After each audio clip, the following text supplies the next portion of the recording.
The night before my mother's will was read, our home nurse knocked on my bedroom door at 11 p.m. She didn't say hello. She didn't apologize for the hour. She just stood there in the hallway with her coat already on. She'd been about to leave for the night and looked at me with a particular expression she reserved for things that needed to be said carefully. Then she said, quietly, "Don't let them see you cry tomorrow. And don't sign anything." I almost laughed. My name is Jade. I am the younger daughter. The one who stayed. 3 years ago, I was 32 days away from accepting a marketing director position in Austin corner office, relocation package, the kind of salary that meant I could finally stop doing the math before I ordered at restaurants. I had worked toward that job for 4 years. I had a signed offer letter on my kitchen counter. Then my mother called and told me the biopsy came back. I didn't think about it for very long.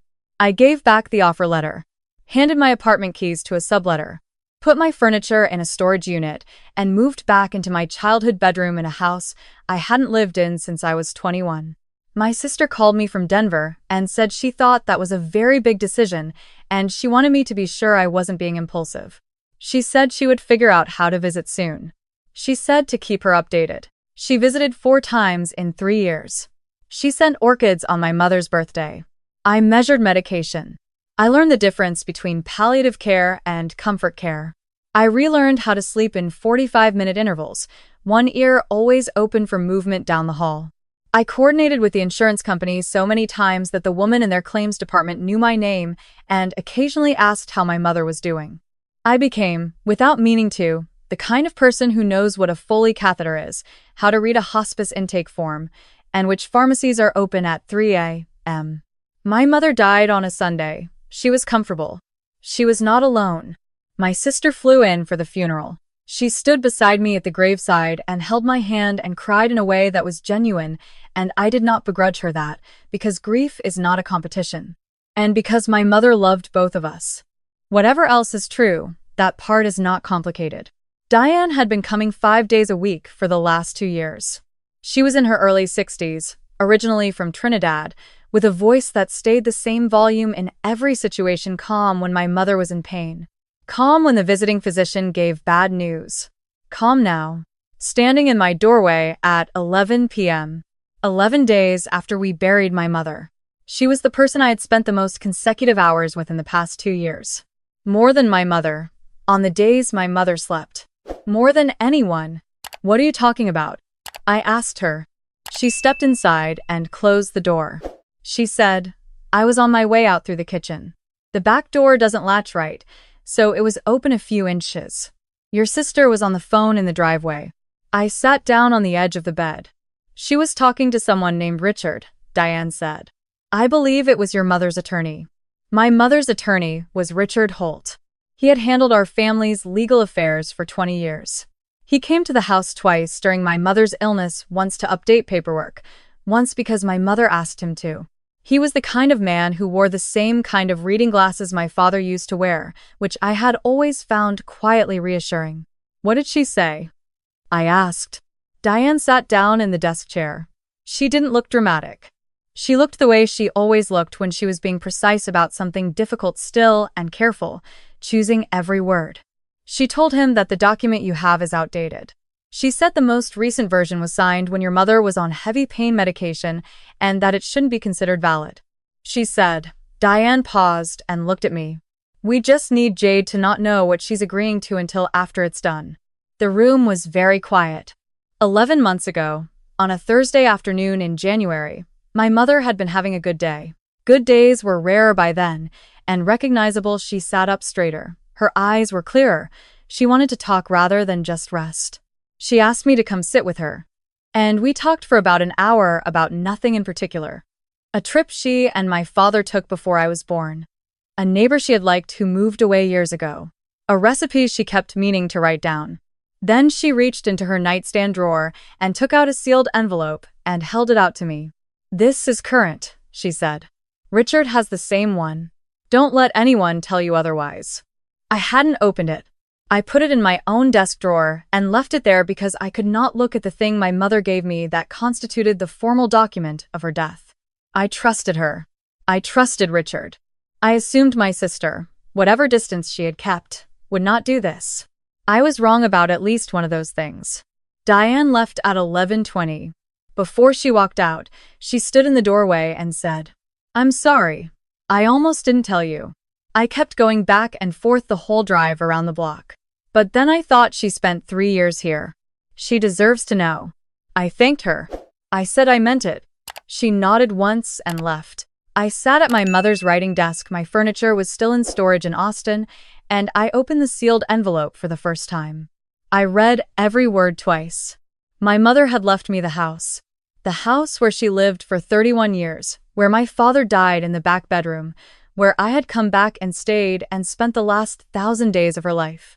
She had also left me the contents of her investment account, modest by some measures, but real $240,000 she had built quietly over decades, reinvesting small dividends, never touching the principal, never mentioning it. To my sister, she had left her jewelry, her car, and $50,000 from a separate savings account. There was also a letter, separate from the will, written in my mother's handwriting, folded inside the same envelope. She explained herself in 4 paragraphs. She said this was not punishment. She said my sister had built her own life, and she was proud of that. She said I had given up mine, and she knew what it had cost, and she wanted me to be able to start again from somewhere solid instead of from nothing. She signed it with her name and a row of small X's, the way she signed birthday cards to us when we were children. I set the letter down and stared at the wall for a long time. My sister knew the contents of this will. That was the only explanation for what Diane had overheard. She knew, and she had decided that the numbers were unacceptable, and she had called Richard Holt and told him a story about medication and diminished capacity. And tomorrow, she was going to walk me into that office and hand me something to sign before I understood what I was agreeing to. She thought I was still the person I was before I came home. The one who accommodated. The one who adjusted. The one who had a hero complex and needed to feel needed. She forgot that I had spent 3 years becoming someone entirely different. I did not cry. I opened my laptop.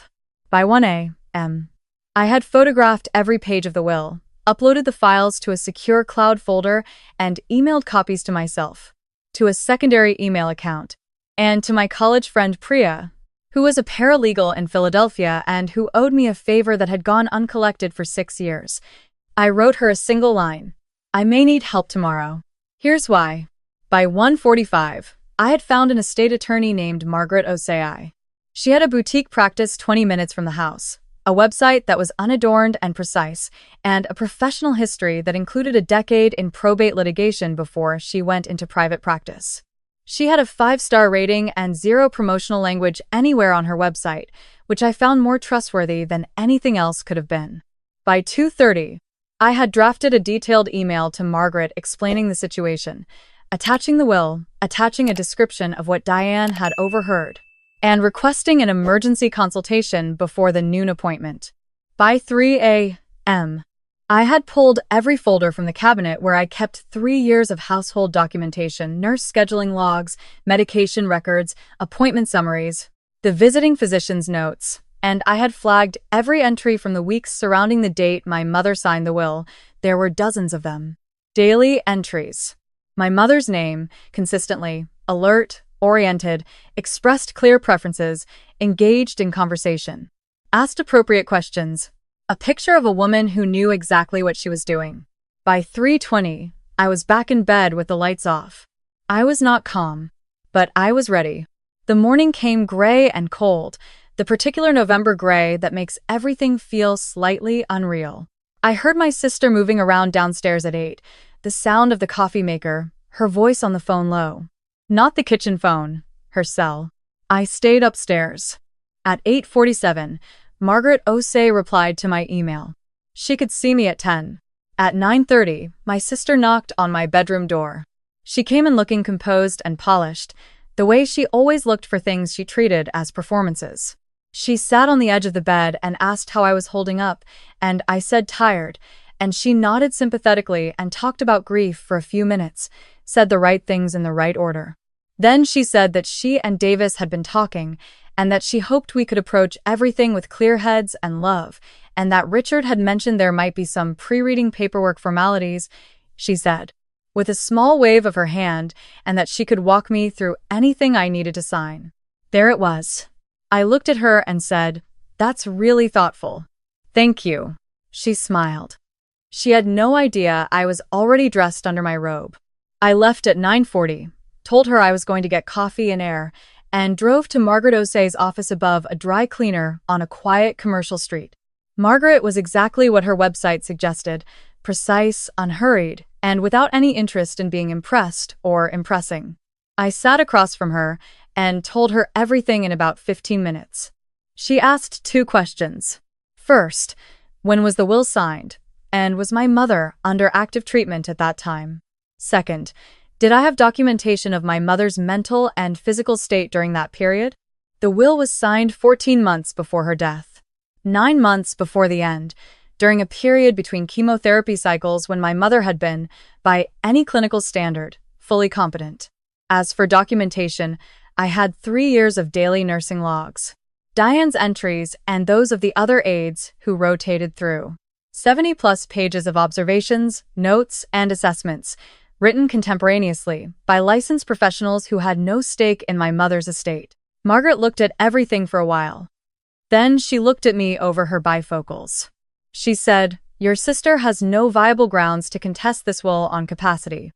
Not with these records. If she tries, she loses, and she absorbs the legal costs of losing." I exhaled.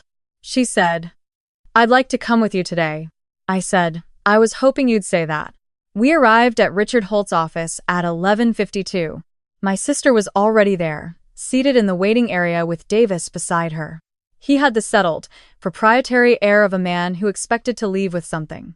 My sister looked up when I walked in, then looked at Margaret, then back at me. I watched her recalibrate in real time the small adjustment behind her eyes, the moment where the plan she had walked in with met an obstacle she hadn't planned for. I sat down. I didn't explain. Richard Holt was punctual.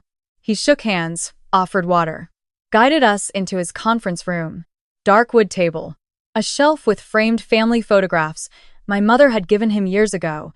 I recognized a few of them because I had been in the room when she chose them.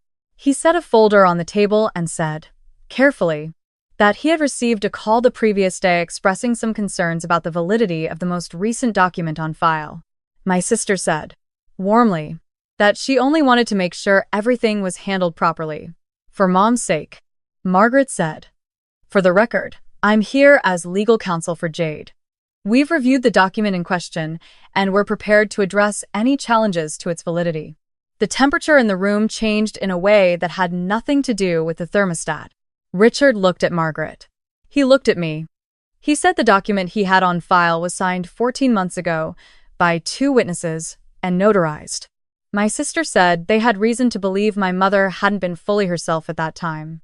I said, quietly, that I had the nursing logs from that period. Margaret placed a bound copy on the table and slid it across. She said, 73 pages. Daily assessments by licensed home health aides covering a continuous 14-month period surrounding the date of signing. The client is described as alert, oriented, and communicative on the date in question and on every adjacent date. We are also prepared to contact the notary, who is present. Davis shifted in his chair. It was a small movement, but I noticed it. My sister stared at the bound copy. Then she said, carefully, that there had been conversations a pause about revisions. Later, that my mother hadn't been sure about some of her decisions. I said my mother had told me, specifically, 11 months ago, that the will she gave me was current. She was sitting up in bed on a Thursday afternoon and she was very clear. Then I said, she also wrote a letter, explaining her reasoning. I have it with me. My sister looked up at me. Something in her face changed. Not anger, not calculation. Something quieter. Something that knew it had lost. Richard said he did not have a subsequent document on file. He said the file he had was what he had. My sister said something about pre-reading paperwork. Margaret said, there is no pre-reading paperwork requiring Jade's signature today. There never was. Davis put his hand on my sister's arm. Richard opened the folder and read my mother's will. Every word, he read it the way it was written clearly, carefully, without editorializing. The house and the investment account. To me, the jewelry, the car, and the $50,000 to my sister. When he finished, the room was silent. My sister sat very still. She looked like someone who had been certain about something and had just found out she was wrong and was now in the process of figuring out what to do with that. She said, finally, that this didn't feel like what our mother had wanted. I looked at her. I said, gently, but without softening it, it is exactly what she wanted. She wrote a letter explaining it. She knew what she was doing. We walked out of Richard Holt's office at 1:17 p.m. My sister didn't speak in the parking lot. Davis was already on his phone, walking ahead to their car. She stopped by the driver's side door and looked at me, and for the first time in years, maybe longer, she looked like herself rather than a version of herself she had been performing. She said, quietly, I didn't know about the letter. I said, I know. She said, I thought it would be different. I thought it would be even. I said, she told you what she wanted. The same way she told me. She got in the car. I stood in the parking lot until they pulled out. The sun had come through the clouds. It was a regular Tuesday in November, and the street around me was going about its business with complete indifference to everything that had just happened inside, which was exactly the kind of ordinary I needed. I called Diane that evening. She picked up on the second ring and said, before I could speak, how did it go? I told her. She was quiet for a moment. Then she said, good. I'm glad I said something. I told her that I needed her to hear this clearly, that none of what happened today would have been possible without what she told me the night before. Not just the documents. Not just the attorney. The fact that I walked into that room knowing what I was walking into, instead of being handed something to sign before I had time to think. That was her. She said my mother had been easy to care for. She said she was a good woman. I said, she was. And so are you. She cried a little, then apologized for it. I told her not to apologize. She laughed a little through it, which was the most human thing I had heard in 11 days. The following weeks were not simple. My sister's attorney sent a formal letter questioning the estate documentation. Margaret's response was 18 pages, meticulous and calm. The inquiry was not pursued further. My sister called me 6 weeks later, not exactly to apologize, or not only, she called to talk. She said she had been angry for a long time about things that had accumulated long before our mother got sick, and that she had let Davis talk her into seeing an opportunity in that anger. She said she knew that wasn't an excuse. She said she was sorry. I listened. I said I heard her. I didn't tell her it was fine, because it wasn't, but I didn't hang up. Some people who hurt you are also people who shared your childhood, who remember the same kitchen, the same holidays, the sound of the same woman's voice calling you to dinner. That doesn't erase what they did. It also doesn't erase what they are to you. Those two things live together, unresolved, and you decide, again and again, what to do with them. I sold the house 8 months later. Not because I needed to, but because I was ready to.